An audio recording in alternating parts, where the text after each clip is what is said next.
Alright everybody, welcome back, and today we're doing the Lightning Emissaries of Light set review. So, buckle up and let's see if any of these cards strike twice. I'm just kidding, that's enough terrible puns. Alright, Assassin, backup. You can tap Lightning and put her into the break zone, choose a forward that entered the field this turn and deal it 8,000. There's a Ramu that does this too. It's better. I think it's better as a summon than it is a backup, and there's better backups that come out of the set for Lightning. So this is a pass for me. Ixion, choose a forward, deal it. It loses 8,000 power until the end of turn. If the cost the cost to cast Ixion was paid with CP of 3 elements or more, all forwards your opponent controls lose 2,000 power until the end of turn. Also lose. So effectively, you reduce 1 by 10 if you're managed to do the effect, but you know, you can reduce something by 8,000, which is okay. Now, going back to the discussion we were talking about, like that I've mentioned a few times in one of these videos, that these summons were designed to sort of reward you for a constructive deck and not reward your opponent if they're able to steal this or cast from it, right? Or even like if you're playing Rydia and stuff like that. So this could still probably benefit from being played from Rydia. I think just 8,000 reduction is good, but like I said, stealing it is still pretty good in this case. But overall, the reduction should be useful for if you're going for that, right, in your deck. Puppet Master. When Puppet Master enters the field, you may discard 1 card. When you do so, choose a character in your break zone and add to your hand. So like a little filter. This would have been a good backup effect, like Abzhang or whatever, but at least there's no stipulation on it, right? It says just discard a card, right? It's not like Alchemist or Meath or whatever that's by cost or like card type. So it's just switch one from something in your break zone. Black Waltz, the Legend. This one's gonna be cool. I'm excited to see what these look like in premium full art foils. I hope the black background isn't terrible like it is in other like really dark cards. But anyway, when Black Waltz 3 is discarded from your hand due to summon or ability, due to an ability, choose a forward, deal it 4k damage. When Black Waltz is put from the field in the break zone, choose up to 2 black mages other than Black Waltz in your break zone and add them to your hand. So he gets the other ones, right? And then for 0, you can discard a black mage from your hand. When you do so, choose a forward your cost 3 or less your opponent controls and breaks it. So between him and the fire one, you're breaking something, dealing 5k, or breaking something and dealing a dull 7k, right, with the ice one. They're cool. I like that, you know, he can be on the board and recover them. I think we need more ways to like bring them back into our hands.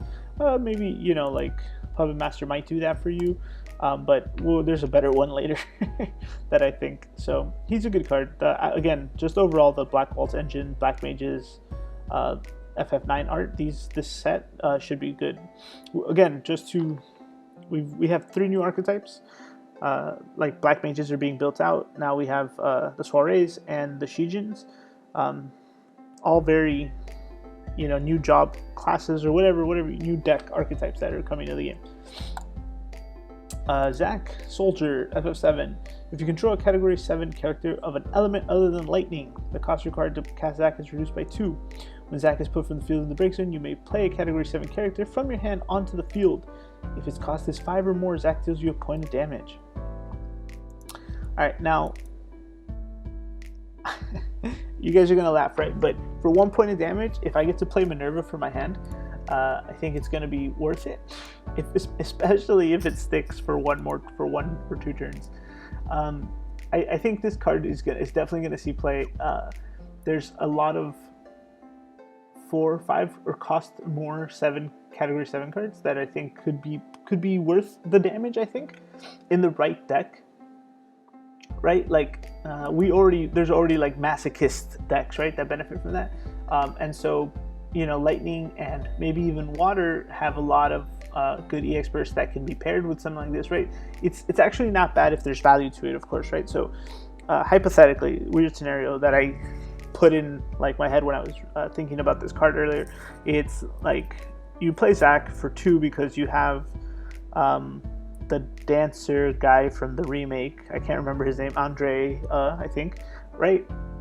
Or one of them, or the new, the spoiler girl, or whatever. Anyway, and then it's like, so you're already in water. You can play fan for it to break 2 things. Zach goes in. You drop Minerva, right? You take a point of damage. It hits like Leviathan or Remora or any of those good cards, right? Like that protect him or like remove something else. Or anything in lightning that just breaks something too. So you're getting a lot more value, plus you're putting out something like that. So, and then you have ways to protect them too, right? I don't know. There's fire, wind, water now. FF7 cards that can be paired, and earth. So any of those really work, and ice. So it doesn't have to be lightning. So he's got a lot of places to go, I think. We'll see if anyone decides to put the effort to it. And I hope they do. I think it'll be worth it. So definitely going to see play. Seymour, I cannot wait to see this one full art, by the way, guys. This one is going to be amazing. It's the colors are just going to pop right out of the card. When Seymour enters the field, choose a forward your opponent controls. If you have 3 or more summons in your break zone, break it. Easy. And then you can remove 6 summons from your break zone, and Seymour deals your opponent a point of damage. 6 summons is pretty easy. I obviously wouldn't play Mashiri in the deck, but there's already decks revolving around that, so revolving around this card seems just as good in my opinion. Removal on entry, and then like stealing games. It's not like you can't give him haste either, right? And then do it before they try to remove him. So he's just super threatening. He sits there like a Sophie, right? Like if you don't answer him and your opponent's just like, all right, I'm gonna give you a point of damage. And it doesn't even say it has to be on your turn or anything. So think about it. You can just be like a jerk and just wait. Like, okay, you got all that. All right, take a point of damage. Chadley. This backup is amazing. I think when Chadley enters the field, place 2 research counters on Chadley. You can tap him to remove a research counter from Chadley and choose a forward in your break zone and add it to your hand. Now, pros and cons, obviously, it's very good. It's always going to grab you something in your break zone, exactly what you need or what you're waiting for that's died already. But after those 2 counters are gone, he's pretty much dead, right? But the thing is, though, he pays for himself in that aspect too, right? So he's kind of free. It's kind of like the way we used to think about Devout, right? Like, because it gets you back one of your characters, it's good. In this case, you get to choose as you go, or keep reusing those characters, right? Let's say, you know, the newest Al Cid, right? Like, he's gonna die a lot. So, but now, like, all right, we'll just bring him back this turn, and then I can play him again and do his whole shindig one more time. Obviously, something for like Turks too, because you know I've been playing Turks, guys. This one is just like, all right, who am I missing, right? Which piece am I missing? Like, oh, I need the Reno. Pick that guy right back up. Oh, I need a Seng to just do the whole wombo or whatever, right? I'll sit into Seng, into whatever. My Renault is in there, anything like that. Obviously, right now, mentally, I'm just sticking him in Ice Lightning, but, you know, in any other deck, he's going to be good too, I think. So, should see play. Noelle, when he enters the field, choose up to 2 forwards your opponent controls, dull them. You can tap him. You can put him in the break zone and dull all forwards your opponent controls. I don't know. I don't think we've ever used any Noelles in any format, and I don't think this one's going to be the exception. I think his second effect is cool, right? Like in sealed, I think this is going to steal a bunch of games if you built the lightning version, like a lightning deck. But yeah, I don't know. It's just not going to be worth it in my opinion. But what, I don't know. Someone tell me the FF12 thing, right? Like, is this 13 actually? Yeah, the 13 deck hasn't really panned out yet, so I don't know if he'll make his way eventually over there. Noctis, the cost required to cast Noctis is reduced by 1 for each category 15 character you control, so forwards, backup, and monsters. When a 15 character other Noctis enters the field, choose a forward, dull it. When a category 15 character other Noctis you control is put from the field in the break zone, choose a forward, dull it. So he's decent, and he might be decent in Kingslave, but outside of that, I don't know how much I like him in general. Yeah, he'll be cheaper. He'll be pretty cheap all the time, I think, as long as you're playing him outright. and it might be what that deck needs to keep a little more board presence, right, outside of the Nyx and things. Easily searchable, strong power. The fact that he gets cheaper it just makes him more valuable. The rest of the effects are just like they don't sound powerful, right? But because he's free already, at some point, right? Like it's just like, oh man, what else does he need to do, right? So Kingsglaive will probably make another few attempts with this guy, but I don't like Kingsglaive as it is. It just commits takes up too much card space. But you guys let me know if you're gonna try it or put him in something. Palmer, for backup, two cost, and put Palmer in the basement. Look at the top 4 cards of your deck and add 2 cards among them to your hand and put the rest of the cards into the break zone. So he's better than Heidegger, right? Is that his name? I think his name, right? The lightning one we have now. I think it's really good, right? Look at the top 4 cards of your deck and add 2 cards among them to your hand and put the rest of the cards into the break zone. Yeah. The other ones obviously go to the bottom of the deck, right? You pick 1 from Heidegger and the rest go to the bottom. This is you pick 2 and they go to the break zone, but then you have Bradley or Chadley, whatever his name is, to pick stuff up back later. So I like him better than Heidegger, except that, you know, obviously Heidegger can break something if need to. So I don't know. It's a good card. Obviously, it's always the fact that you want to get what you're looking for, and then this is going to help you get there. Vivi, EX when he enters the field, choose a job black mage other than Vivi in your break zone and add to your hand. And then you can choose a forward and deal 4,000 damage for each job black mage you control. So the black mage deck again continues to build itself a little bit. The fact that he gets you back Black Waltz 3, right? Is the one we saw? Yeah, 3. Just makes him perfect for us, right? And EX burst, get it back, then we just do the whole thing all over again. Byakko, so the same thing as all the Shijins, can be cast with any color if you control one. Oh no, he's in your break zone, and then you search for another one that's not him, and when he attacks, choose a forward and dull it. So we'll see. Hio from FFBE. For 1 lightning, he gains haste, and Hio's power becomes 7k. 7,000. For 3 more lightning, if he deals a point of damage to your opponent, the damage becomes 2 instead. And Hio's power becomes 10,000. You can only use this ability if Hio's power has 7,000 power or more. These effects do not end at the end of the turn. So this is the second card that reads like that, which is good. So once you end up paying for him, like, he just becomes pretty big, right? I think that Lightning is going to benefit from this guy. Also, maybe I don't want to say Zemus comes back, but you know, there is ways to bring him back for 1-drop, and so maybe there's a world where you just keep abusing this guy, and your opponent won't be able to get out of it because he's so easy to bring back, and you're already saving so much CP on that like you can do his effect multiple times, right? The other ones, and then since they don't go away, they do not end at the end of the turn.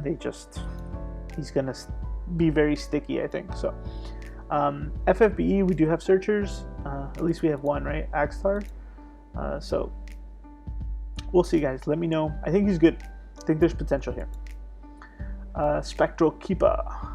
At the beginning of the attack phase, during each of your turns, choose a forward your opponent controls, dull it.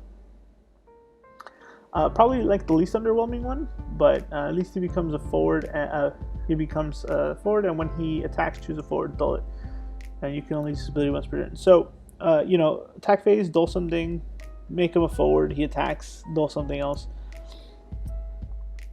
I don't know. I just wish it was something else for lightning, right? Lightning is if usually breaking something. I guess they've had dull in the past, but it's like bringing back those old abilities that are a little underwhelming now. So probably not the best one of these monster heroes. Meralda. If you control 2 or more soiree members, Meralda enters the field, choose a forward your opponent controls. If you control 4 or more, break it. So gains haste on 2, break a forward on 4. So you get two effects there. Yeah, it's a good card. We're gonna see. It does stuff, right, which is better than most. So in that deck, it should be good. Ishtola. This was a big surprise for me, actually. This Lightning Legend. When Ishtola enters the field, choose a forward your opponent controls. Until the end of the turn, it loses 4,000 power for each job Scion of the 7th Dawn forward you control. Dull 1 active Scion and choose a Cat 14 forward until the end of the turn. It gains haste and first strike.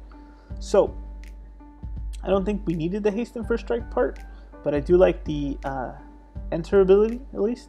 She removes on entry, and then I guess the haste is fine, but giving everyone... If it was Brave and first strike, I'd be better with it, right? And then Pulse Creation. S, Lightning, and tap. Deal 9,000 damage to all the forwards other than Scions you control. It's really interesting, right? Like, there's enough Ishtolas to generate this. And it's not super expensive. And then it's a board clear, right? Like, just for everybody. And then if you don't have the backup, you can just start giving, like, haste to people on your own important ones. I don't know. The real thing would be to, I guess it couldn't be Brave, right? Because then you could give yourself Brave, swing, and then dull her, and give something else haste. Let it haste and Brave, and then swing it and dull it, and then just do that with everybody. Yeah, that would make too much sense. But that would be kind of like a good thing, I think, right? I don't know. I don't know if this is going to be enough to bring Scions back, but I think it's a good card, and it should see play in the future, maybe. Uke. When Uke enters the field, you may put F5 damage. You may put Uke in the break zone. When you do so, choose a forward of cost 5 or less, break it. So so this one's okay too, right? Like it's just a 2 CP break towards the end, or CP filtering. I like these backups. We're good. Lan. Another lightning. Now Waft jumps into lightning. Lan enters the field, choose a monster in your break zone, you may remove from the game. If you do so, Lan gains 2,000 power, and at the beginning of the attack phase, during each of your turns, choose a forward your opponent controls, dull it. See, the dulling is the boring part, right? We got spoiled with the rain a little bit, so we'll get that one. I don't think this Lan is going to be enough to make me want to play it, but the rain definitely will. When Larva enters the field, choose a forward of cost 3 or less, break it, and then you can scry top one. So I think compared to all the 2 cost hate we got, this is refreshing, right? Because it's 3 and now less for lightning. Reeve, when he enters the field, choose a forward of cost 2 or less in your break zone and play it onto the field. As long as it is on the field, Reeve does not activate during your active phase. I don't like that effect. I don't like this card. Unless it has like some, you know, when you're planning on removing it anyway. But there's not that many 2-drops that we do that with right now, so it's weird, but I don't like it. I just prefer the other one to search right now, just because it's more efficient. Now this Rain, when she enters the field, choose a monster in your break zone, remove it from the game. Rain gains 2,000 power, and at the beginning of the attack phase during each player's turn, choose a forward. It gains haste until the end of the turn. Which is interesting, right? At the beginning of the attack phase during each player's turn, choose a forward. It gains haste until the end of the turn. I don't know why I would give anything haste on their turn, but if it matters, I guess it would mean if mine had an action ability that would require me to dull it, that couldn't be, you know, that I couldn't use before, then yeah, sure, I'll give it haste on their turn. But still, I think this card is gonna, like Morrow from Fire, it's gonna be the card you play that you have to set off other combos and other things in your deck. And I like her very much for that, so she's a good card. I think it's the last one, yeah. I don't think I missed any this time, guys. So my top 5 for sure are gonna be Black Waltz and Zach. These are tough because I like a lot of these, right? The Rain, Hio, and I want to say Chadley and Palmer, right? Like, those are close seconds. I guess maybe I could just take out the Black Waltz because it's for the whole deck. By himself, he's meh. For the archetype, yeah, but so it's definitely Zach, Seymour, Chadley, Hio, Palmer, and Rain. Yeah, the rest of them are like they're okay. Like Noctis is a close runner-up, and same thing for meralda here. But yeah, which ones are your favorites, guys? Which ones are you gonna throw in there? Do you think Mono Lightning is back, or are we still not there yet? Do you like the Minerva idea? Let me know in the comments, and yeah, I'll talk to you guys on the next one.